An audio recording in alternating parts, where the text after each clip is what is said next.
Welcome to Penrose Learning, where we make understanding easy. In this video, I will explain how to calculate amounts in Excel. Let's begin by understanding the fundamental steps for creating formulas. To perform any calculation, always start your entry with an equal sign. You can then use basic mathematical operators such as plus, minus, asterisk for multiplication, and forward slash for division. Simply click on the cells you wish to include in your formula, and Excel will automatically reference them for you. Now, let's explore two very common and useful functions, sum and average. The SUM function is perfect for quickly adding up a column or row of numbers. Similarly, the average function helps you find the average value within a selected range. To use them, simply type equals SUM or equals average, open a parenthesis, and then drag your mouse to select the cells you want to include, closing with a parenthesis.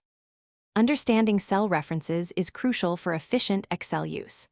Relative references, the default, adjust automatically when you copy a formula to a new location.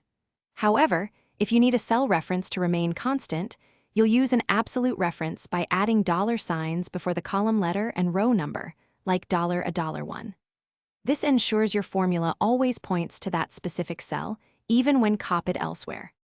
Finally, let's look at conditional calculations, which allow Excel to make decisions. The if function lets you set a condition and specify what to do if it's true versus false.